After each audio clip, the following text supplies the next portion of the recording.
over the society of the present is the dual function of history. History, science and morality. When I was very young, I was suitably impressed to learn that, appearances notwithstanding, the whale is not a fish. Nowadays these questions of classification move me less, and it does not worry me unduly when I am assured that history is not a science. This terminological question is an eccentricity of the English language. In every other European language, the equivalent word to science includes history without hesitation. But in the English-speaking world this question has a long past behind it, and the issues raised by it are a convenient introduction to the problems of method in history. At the end of the 18th century, when science had contributed so triumphantly both to man's knowledge of the world and to man's knowledge of his own physical attributes, it began to be asked whether science could not also further man's knowledge of society.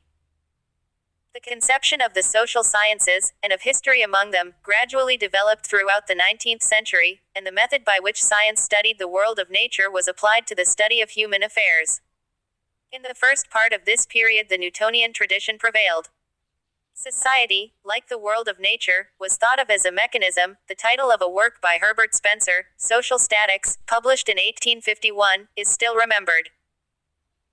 Bertrand Russell, reared in this tradition, later recalled the period when he hoped that in time there would be a mathematics of human behavior as precise as the mathematics of Machines. 1 Then Darwin made another scientific revolution, and social scientists, taking their cue from biology, began to think of society as an organism. But the real importance of the Darwinian revolution was that Darwin, completing what Lyell had already begun in geology, brought history into science. Science was concerned no longer with something static and timeless, but with a process of change and development. Evolution in science confirmed and complemented progress in history. Nothing, however, occurred to alter the inductive view of historical method which I described in my first lecture. First collect your facts, then interpret them. It was assumed without question that this was also the method of science. This was the view which Berry evidently had in mind when, in the closing words of his inaugural lecture of January 1903, he described history as a science, no more and no less as. The 50 years after Berry's inaugural lecture witnessed a strong reaction against this view of history. Collingwood, when he wrote in the 1930s, was particularly anxious to draw a sharp line between the world of nature, which was the object of scientific enquiry, and the world of history, and during this period Berry's dictum was rarely quoted except in terms of derision. But what historians failed to notice at the time was that science itself had undergone a profound revolution, which makes it seem that Berry may have been more nearly right than we had supposed, though for the wrong reason. What Lyell did for geology and Darwin for biology has now been done for astronomy, which has become a science of how the universe came to be what it is, and modern physicists constantly tell us that what they investigate are not facts, but events. The historian has some excuse for feeling himself more at home in the world of science today than he could have done 100 years ago. Let us look first at the concept of laws. Throughout the 18th and 19th centuries, scientists assumed that laws of nature, Newton's laws of motion, the law of gravitation, Boyle's law, the law of evolution, and so forth, had been discovered and definitely established, and that the business of the scientist was to discover and establish more such laws by process of induction from observed facts. The word, law, came down trailing clouds of glory from Galileo and Newton. Students of society, consciously or unconsciously desiring to assert the scientific status of their studies, adopted the same language and believed themselves to be following the same procedure. The political economists seem to have been first in the field with Gresham's law, and Adam Smith's laws of the market. Burke appealed to the laws of commerce, which are the laws of nature, and consequently the laws of God. 3 Malthus propounded a law of population, LaSalle an iron law of wages, and Marx in the preface to Capital claimed to have discovered the economic law of motion of modern society. Buckle in the concluding words of his History of Civilization expressed the conviction that the course of human affairs was permeated by one glorious principle of universal and undeviating regularity.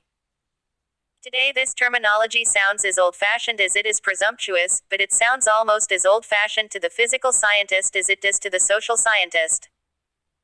In the year before Berry delivered his inaugural lecture, the French mathematician Henri Poincaré published a small volume called La Science et la Hypothèse which started a revolution in scientific thinking.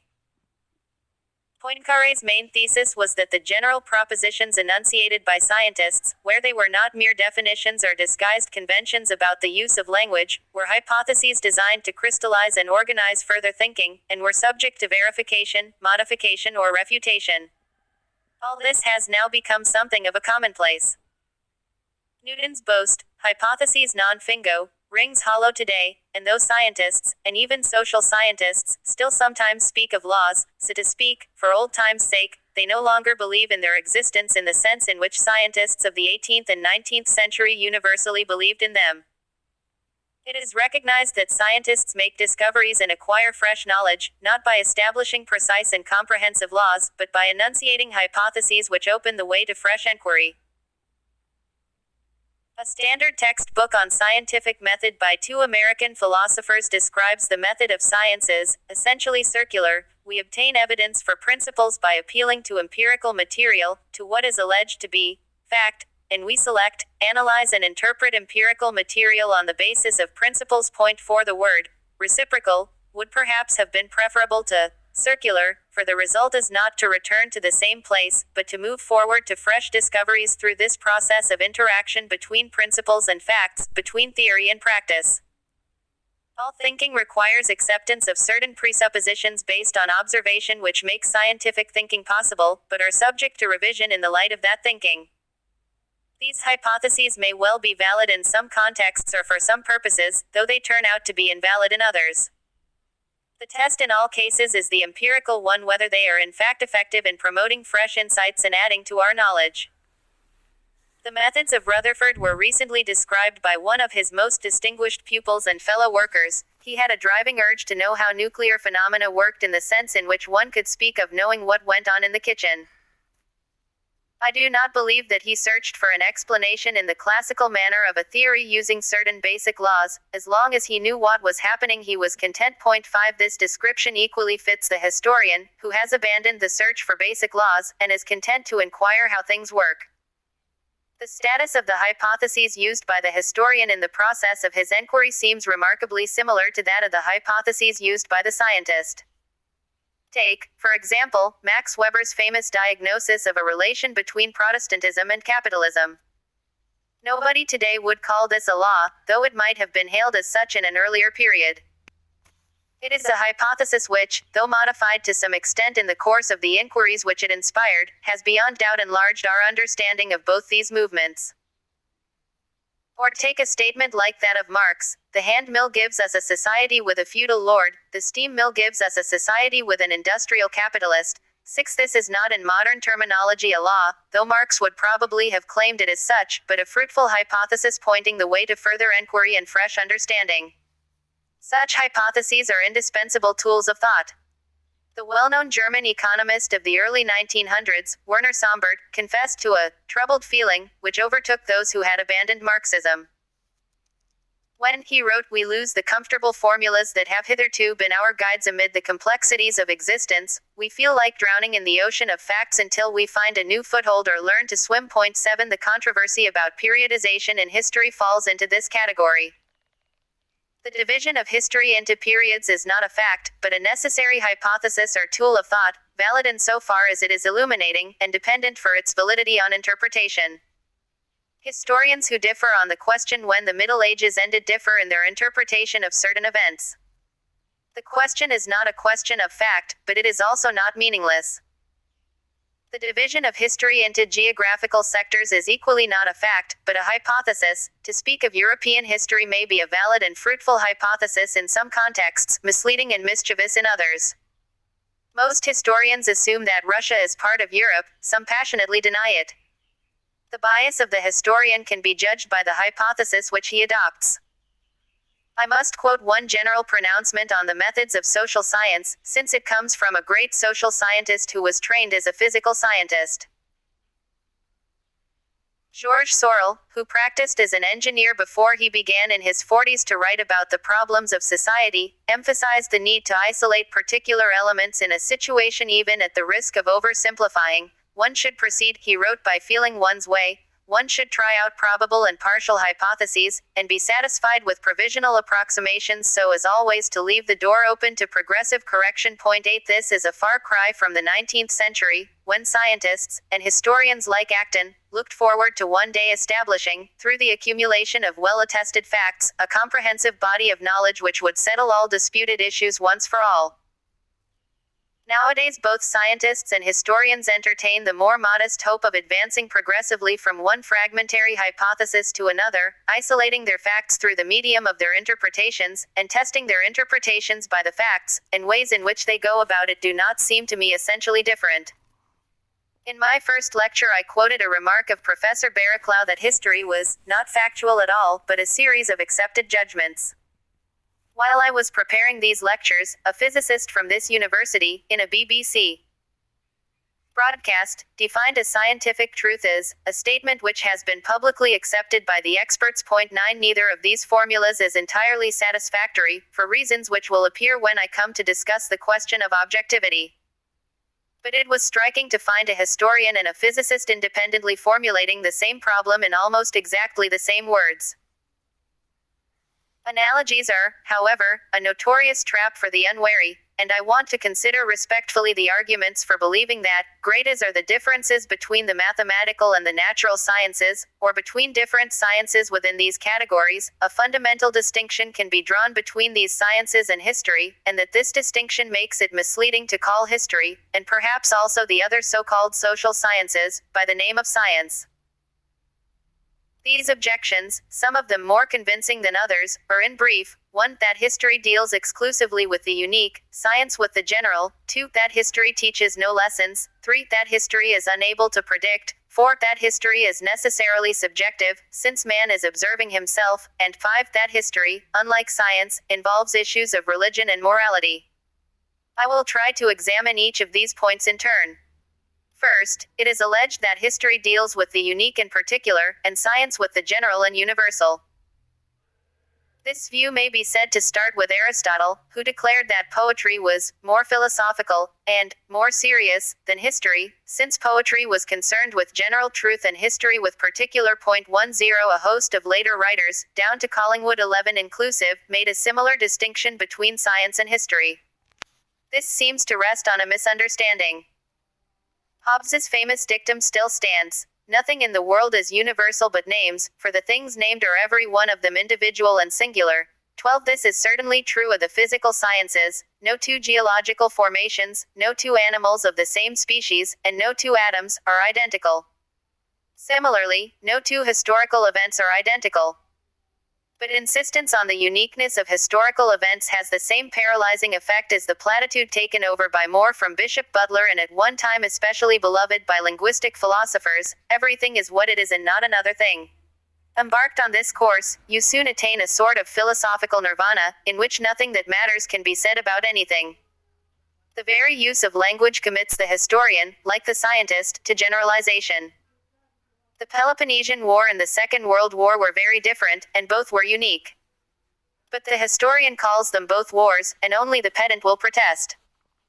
When Gibbon wrote of both the establishment of Christianity by Constantine and the rise of Islam as revolutions, 13, he was generalizing two unique events. Modern historians do the same when they write of the English, French, Russian and Chinese revolutions. The historian is not really interested in the unique, but in what is general in the unique.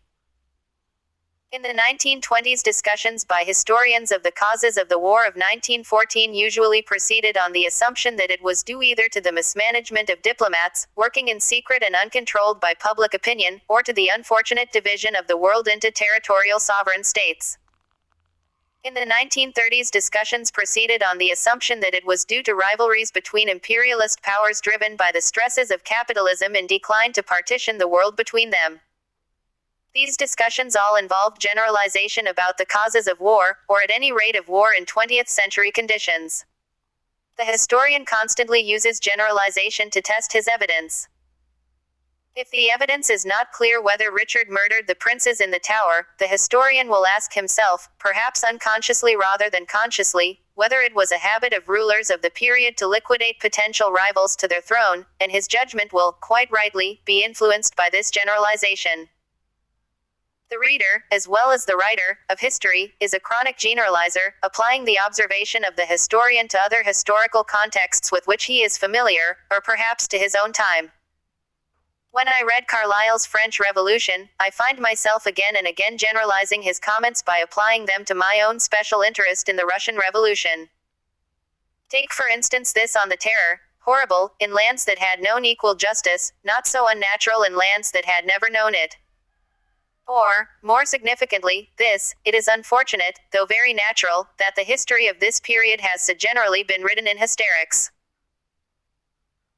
Exaggeration abounds, execration, wailing, and on the whole, darkness. 14 or another, this time from Burckhardt on the growth of the modern state in the 16th century. The more recently power has originated, the less it can remain stationary, first because those who created it have become accustomed to rapid further movement and because they are and will remain innovators per se. Secondly, because the forces aroused or subdued by them can be employed only through further acts of violence. 15 It is nonsense to say that generalization is foreign to history. History thrives in generalizations.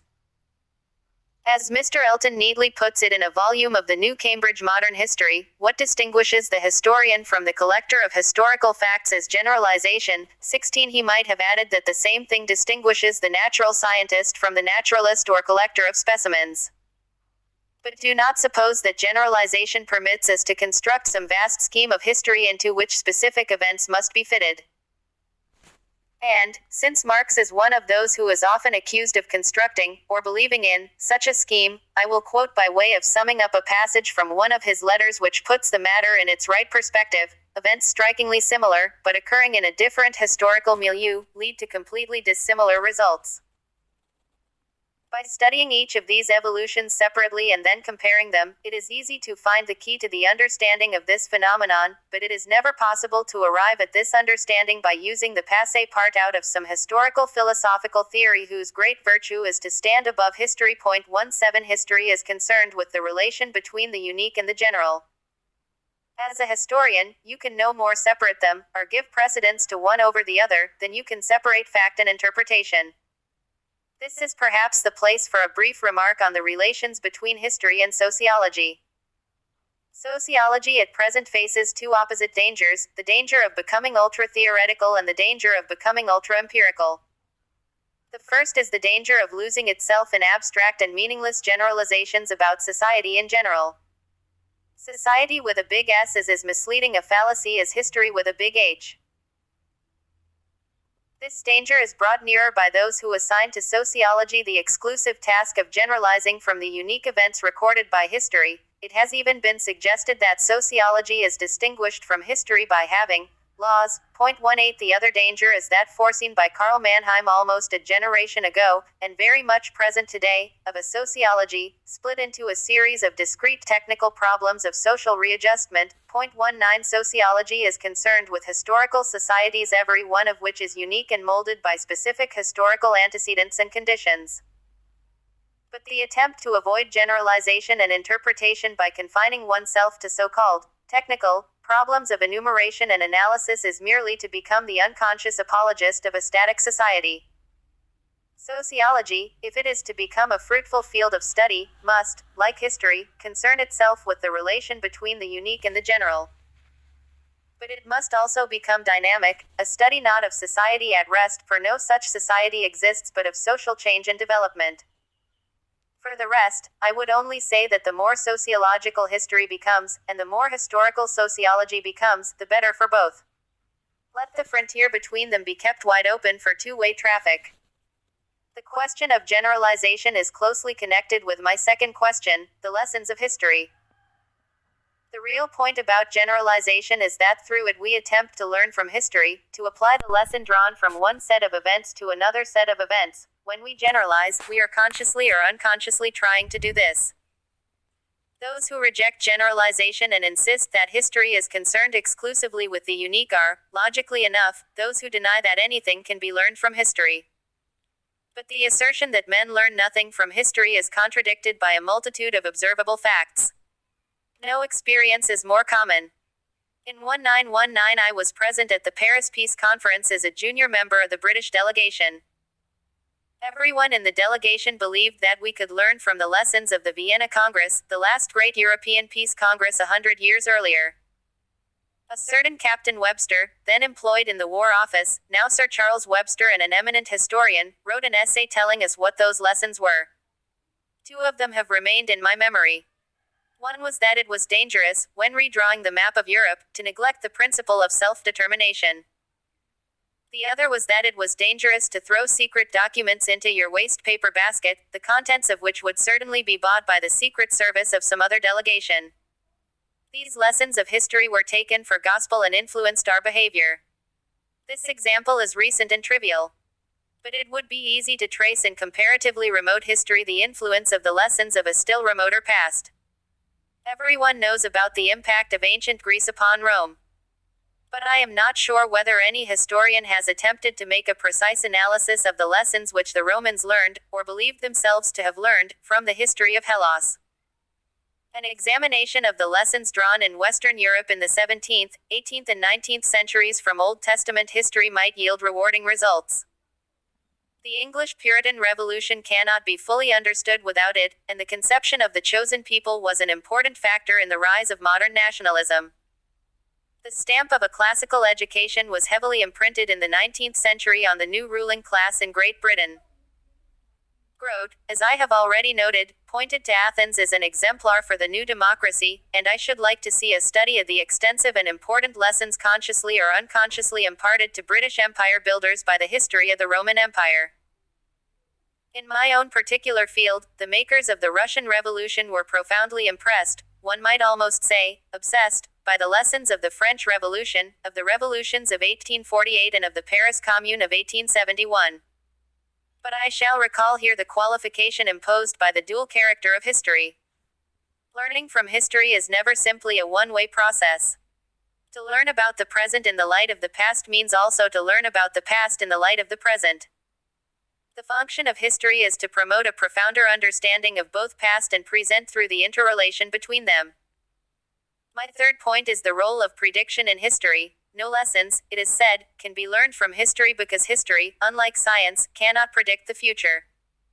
This question is involved in a tissue of misunderstandings. As we have seen, scientists are no longer so eager as they used to be to talk about the laws of nature.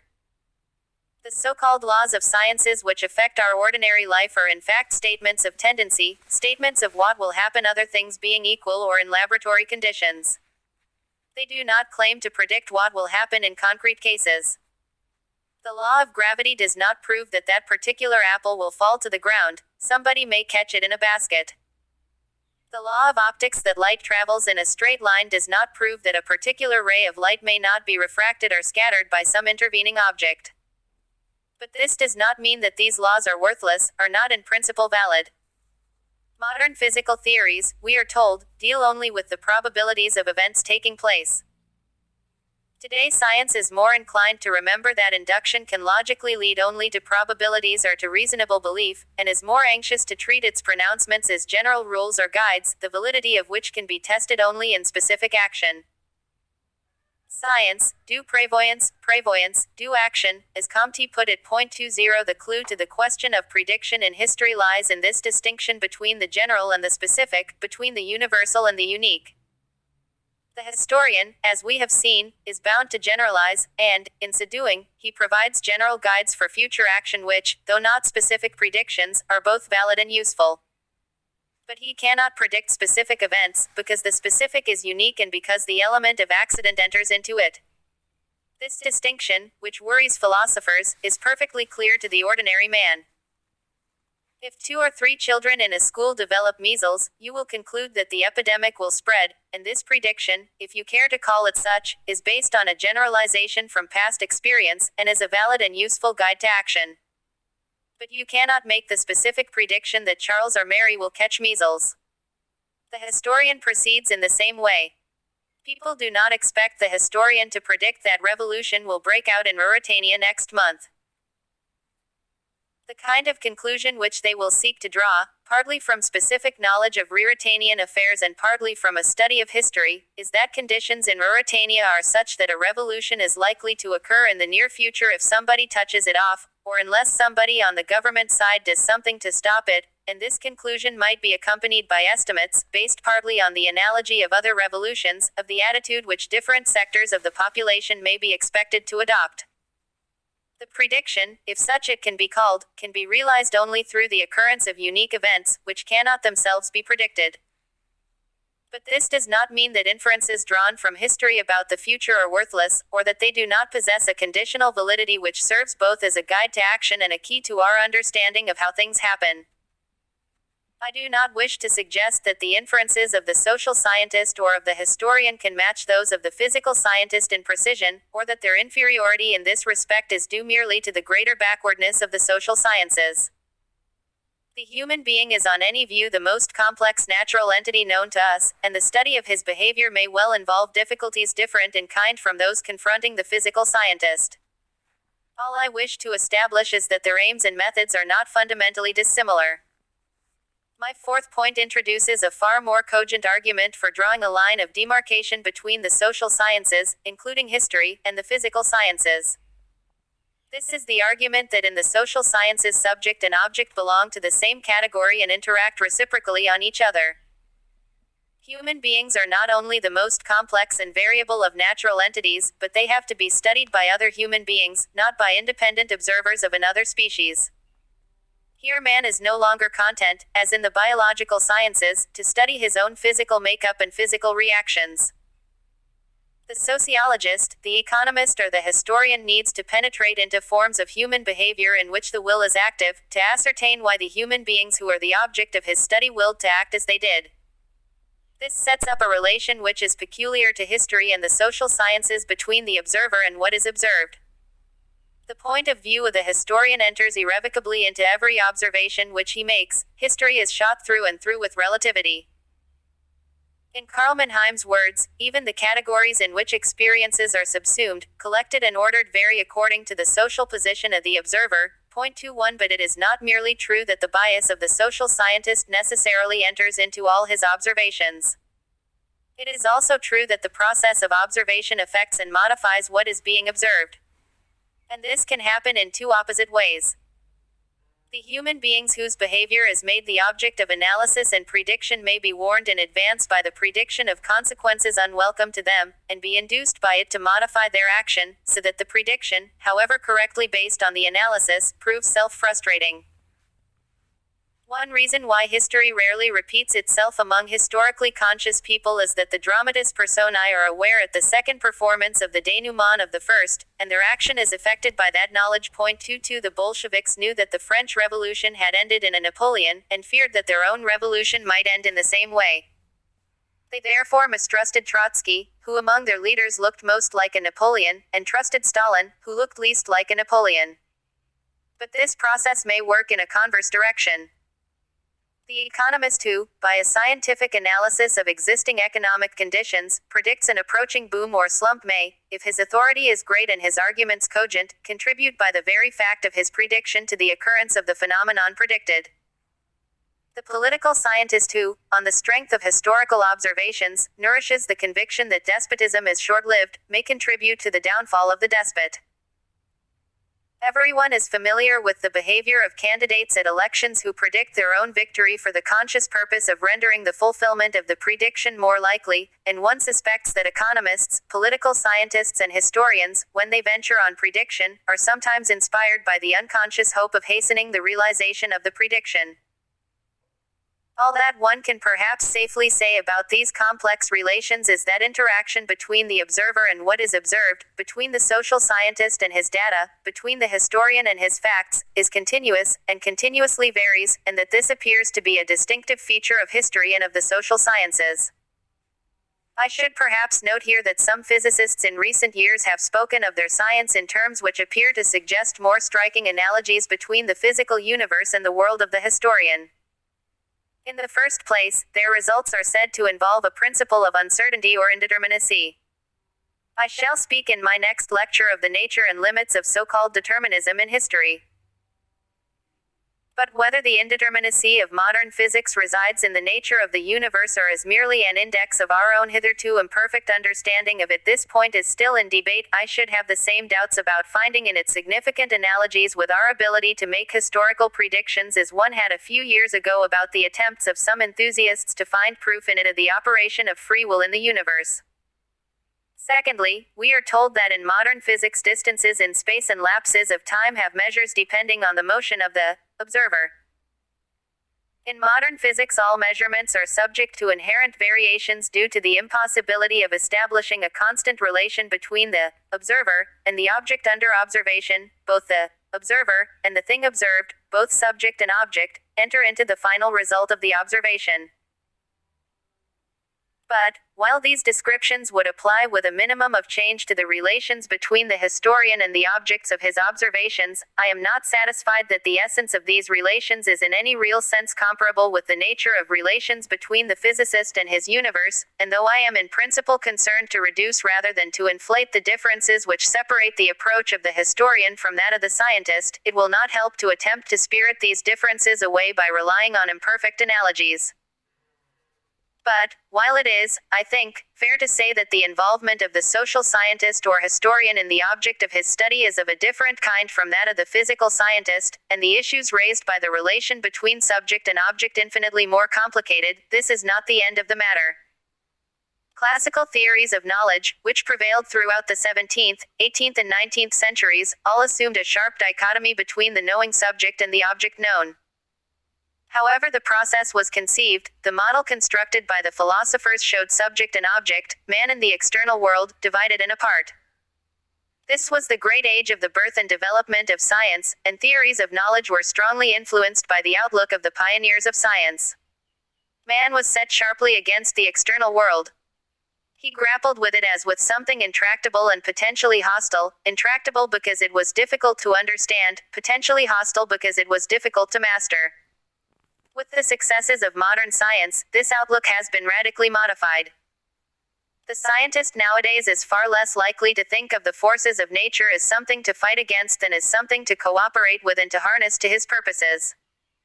Classical theories of knowledge no longer fit the newer science, and least of all the science of physics.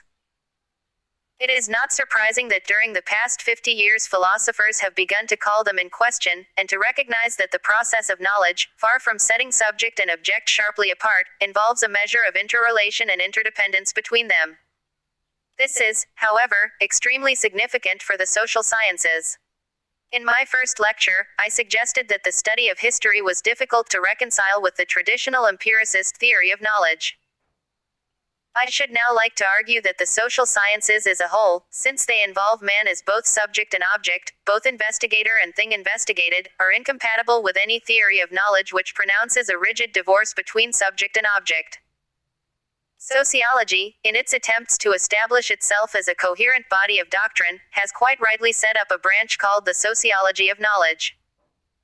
This has, however, not yet got very far, mainly, I suspect, because it has been content to go round and round inside the cage of a traditional theory of knowledge.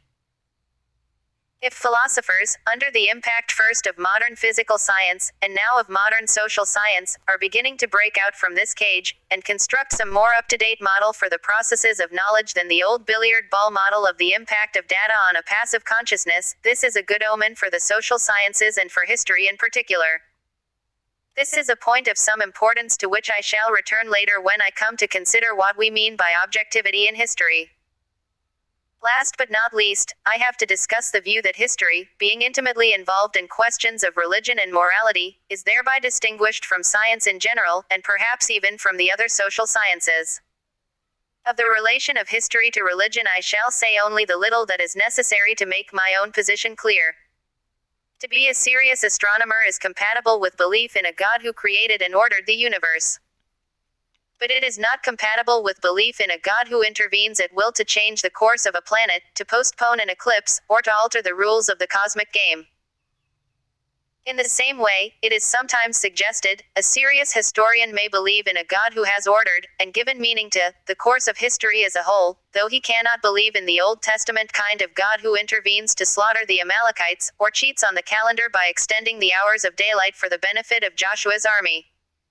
Nor can he invoke God as an explanation of particular historical events. Father Darcy in a recent book attempted to make this distinction. It would not do for a student to answer every question in history by saying that it was the finger of God. Not until we have gone as far as most in tidying up mundane events and the human drama are we permitted to bring in wider considerations. Point 23. The awkwardness of this view is that it appears to treat religion like the joker in the pack of cards, to be reserved for really important tricks that cannot be taken in any other way. Karl Barth, the Lutheran theologian, did better when he pronounced a total separation between divine and secular history, and handed over the latter to the secular arm. Professor Butterfield, if I understand him, means the same thing when he speaks of technical history. Technical history is the only kind of history you or I are ever likely to write, or he himself has ever written. But by the use of this odd epithet, he reserves the right to believe in an esoteric or providential history with which the rest of us need not concern ourselves. Writers like Berdyaev, Niebuhr and Maritain purport to maintain the autonomous status of history, but insist that the end or goal of history lies outside history. Personally, I find it hard to reconcile the integrity of history with belief in some super-historical force on which its meaning and significance depend, whether that force be the God of a chosen people, a Christian God, the hidden hand of the deist, or Hegel's world spirit. For the purposes of these lectures, I shall assume that the historian must solve his problems without recourse to any such deus ex machina, that history is a game played, so to speak, without a joker in the pack. The relation of history to morality is more complicated and discussions of it in the past have suffered from several ambiguities. It is scarcely necessary today to argue that the historian is not required to pass moral judgments on the private life of the characters in his story. The standpoints of the historian and of the moralist are not identical. Henry VIII may have been a bad husband and a good king. But the historian is interested in him in the former capacity only insofar as it affected historical events. If his moral delinquencies had had as little apparent effect on public affairs as those of Henry II, the historian would not need to bother about them. This goes for virtues as well as vices. Pasteur and Einstein were, one is told, men of exemplary, even saintly, private lives. But, suppose they had been unfaithful husbands, cruel fathers and unscrupulous colleagues, would their historical achievements have been any the less? And it is these which preoccupy the historian. Stalin is said to have behaved cruelly and callously to his second wife, but, as a historian of Soviet affairs, I do not feel myself much concerned. This does not mean that private morality is not important, or that the history of morals is not a legitimate part of history. But the historian does not turn aside to pronounce moral judgments on the private lives of individuals who appear in his pages. He has other things to do. The more serious ambiguity arises over the question of moral judgments on public actions. Belief in the duty of the historian to pronounce moral judgments on his dramatis personae has a long pedigree. But it was never more powerful than in 19th century Britain, when it was reinforced both by the moralizing tendencies of the age and by the uninhibited cult of individualism. Rosebery remarked that what English people wanted to know about Napoleon was whether he was a good man. 24 Acton in his correspondence with Creighton declared that the inflexibility of the moral code is the secret of the authority, the dignity and the utility of history, and claimed to make history an arbiter of controversy, a guide of the wanderer, the upholder of that moral standard which the powers of earth and of religion itself tend constantly to depress. 25 A view based on Acton's almost mystical belief in the objectivity and supremacy of historical facts, which apparently requires and entitles the historian, in the name of history as a sort of superhistorical power, to pass moral judgments on individuals participating in historical events. This attitude still sometimes reappears in unexpected forms. Professor Toynbee described Mussolini's invasion of Abyssinia in 1935 as a deliberate personal sin. 26 And Sir Isaiah Berlin in the essay already quoted insists with great vehemence that it is the duty of the historian to judge Charlemagne or Napoleon or Genghis Khan or Hitler or Stalin for their massacres. 27 This view has been sufficiently castigated by Professor Knowles, who in his inaugural lecture quoted Maudsley's denunciation of Philip II, if there are vices, from which he was exempt, it is because it is not permitted by human nature to attain perfection even in evil. and Stubbs's description of King John polluted with every crime that could disgrace a man, as instances of moral judgments on individuals which it is not within the competence of the historian to pronounce. The historian is not a judge, still less a hanging judge. 28. But Croce also has a fine passage on this point which I should like to quote. The accusation forgets the great difference that our tribunals, whether juridical or moral, are present-day tribunals designed for living, active and dangerous men, while those other men have already appeared before the tribunal of their day, and cannot be condemned or absolved twice. They cannot be held responsible before any tribunal whatsoever, just because they are men of the past who belong to the peace of the past and as such can only be subjects of history, and can suffer no other judgment than that which penetrates and understands the spirit of their work. Those who on the plea of narrating history bustle about as judges, condemning here and giving absolution there, because they think that this is the office of history, are generally recognized as devoid of historical sense. 29 And if anyone cavils at the statement that it is not our business to pass moral judgment on Hitler or Stalin, or, if you like, on Senator McCarthy, this is because they were the contemporaries of many of us, because hundreds of thousands of those who suffered directly or indirectly from their actions are still alive, and because, precisely for these reasons, it is difficult for us to approach them as historians and to divest ourselves of other capacities which might justify us in passing judgment on their deeds. This is one of the embarrassments, I should say, the principal embarrassment, of the contemporary historian. But what profit does anyone find today in denouncing the sins of Charlemagne or of Napoleon? Let us therefore reject the notion of the historian as a hanging judge, and turn to the more difficult but more profitable question of the passing of moral judgments not on individuals, but on events, institutions or policies of the past. These are the important judgments of the historian, and those who insist so fervently on the moral condemnation of the individual sometimes unconsciously provide an alibi for whole groups and societies.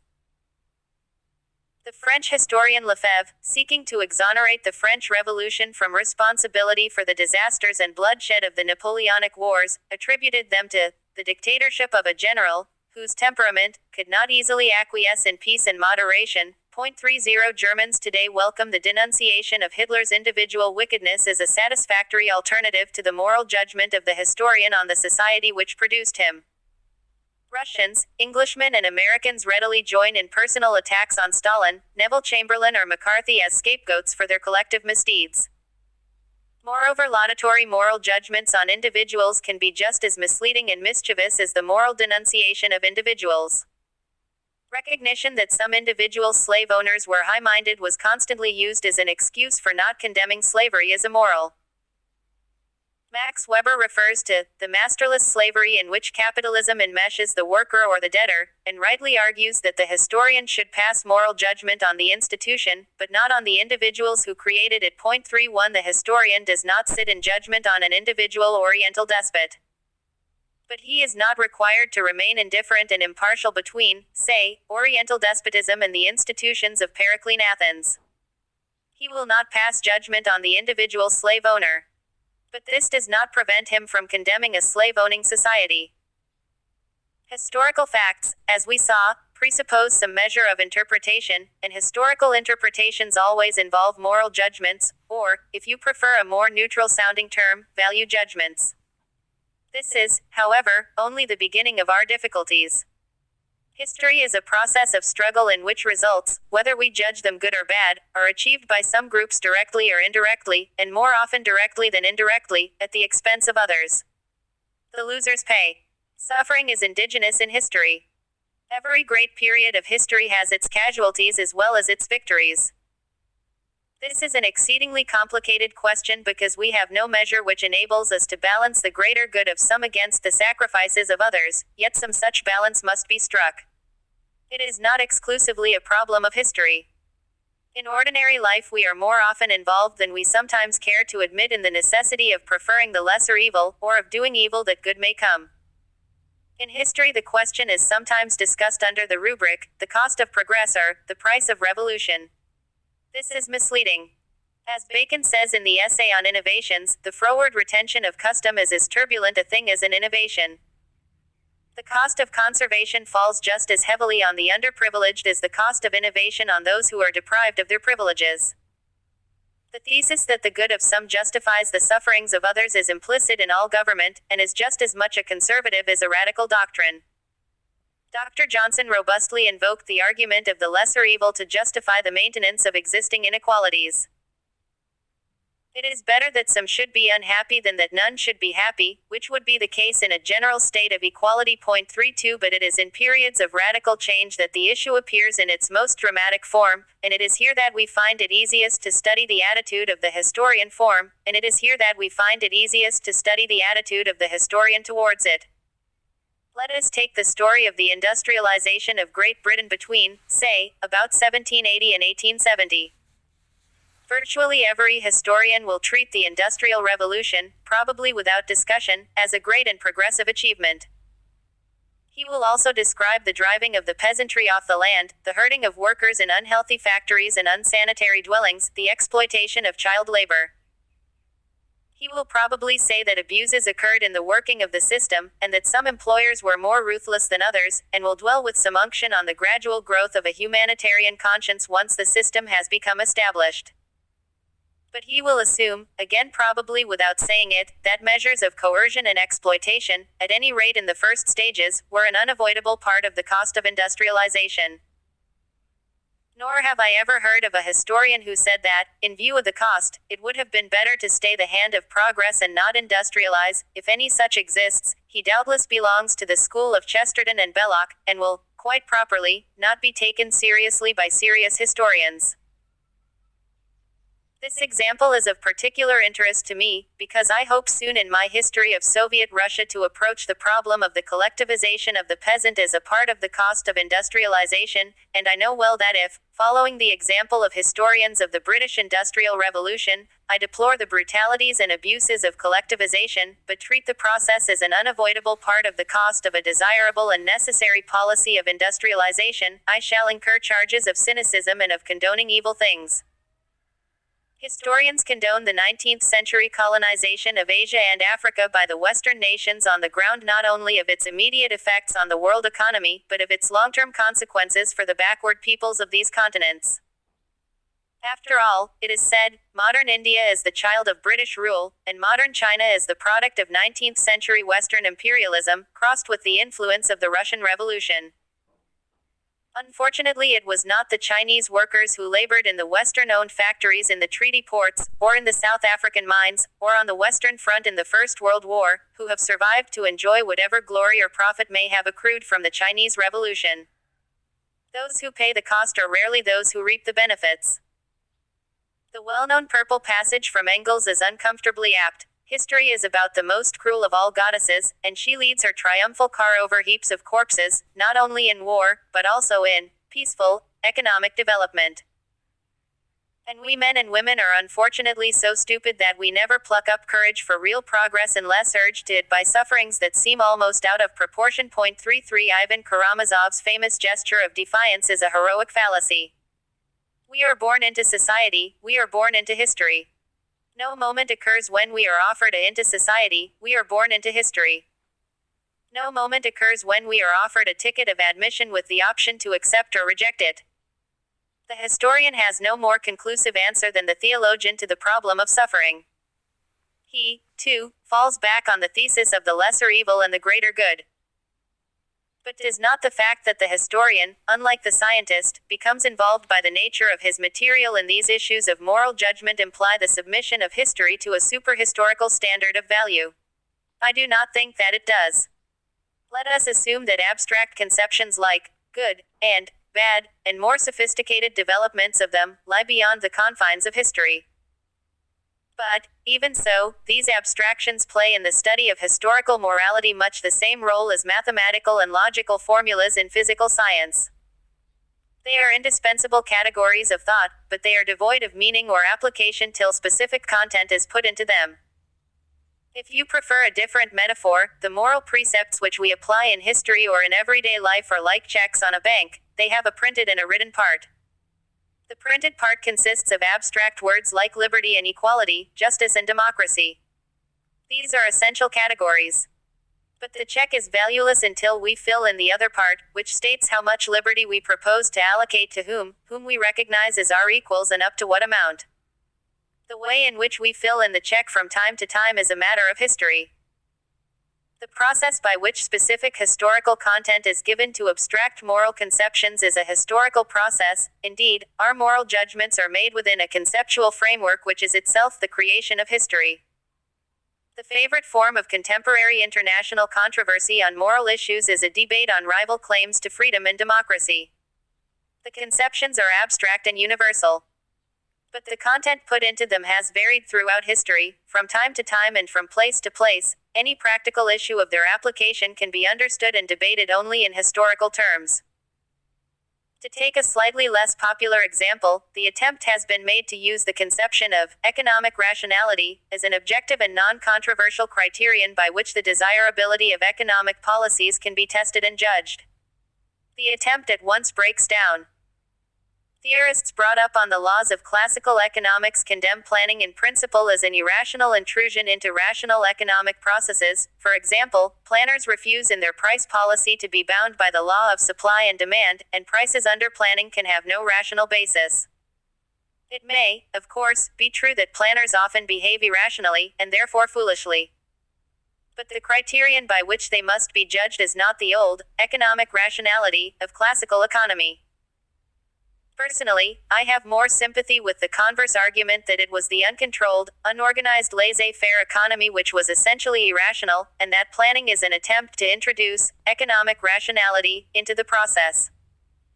But the only point which I wish to make at the moment is the impossibility of erecting an abstract and superhistorical standard by which historical actions can be judged.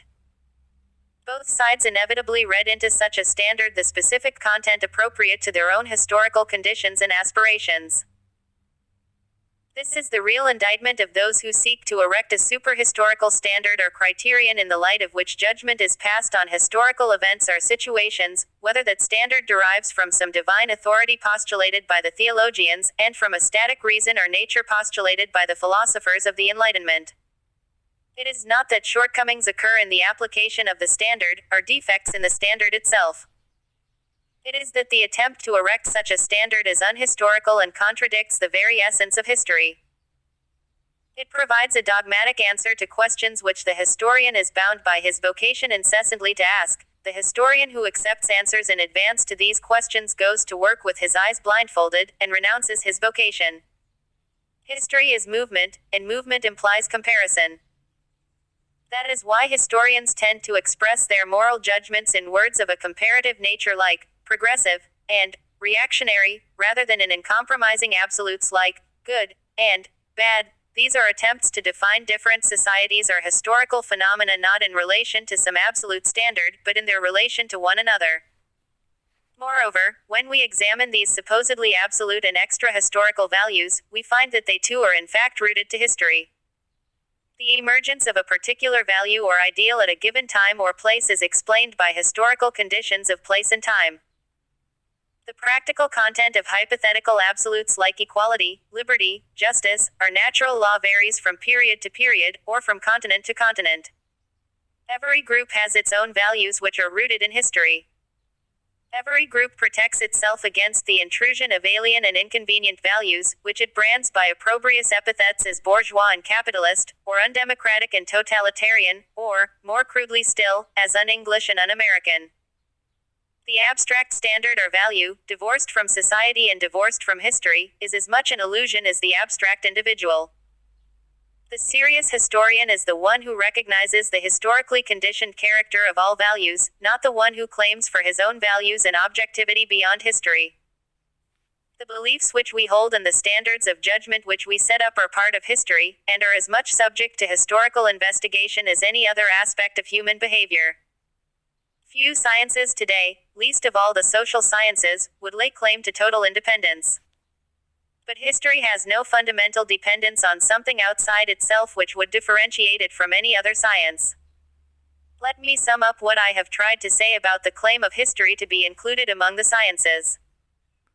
The word science already covers so many different branches of knowledge, employing so many different methods and techniques, that the onus seems to rest on those who seek to exclude history rather than on those who seek to include it.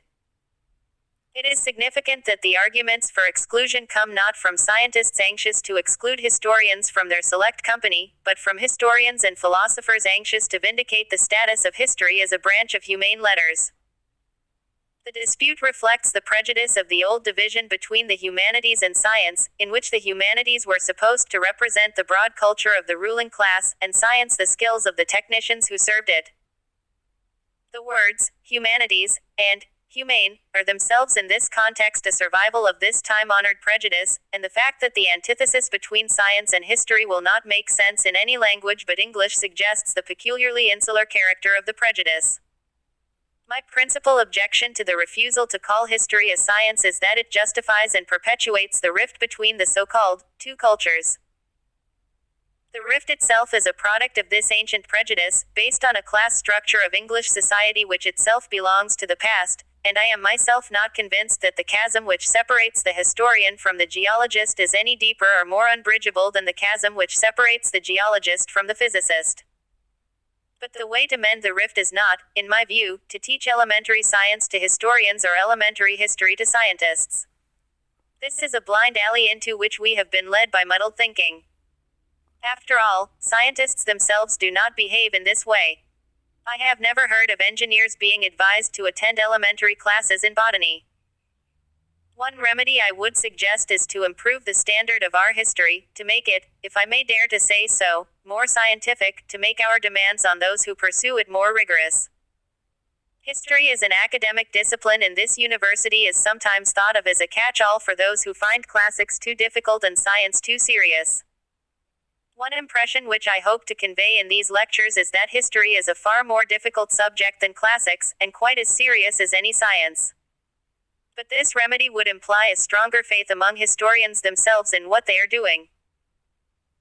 Sir Charles Snow, in a recent lecture on this theme, had a point when he contrasted the brash optimism of the scientist with the subdued voice and antisocial feeling of what he called the literary intellectual. Point 34 Some historians, and more of those who write about history without being historians, belong to this category of literary intellectuals.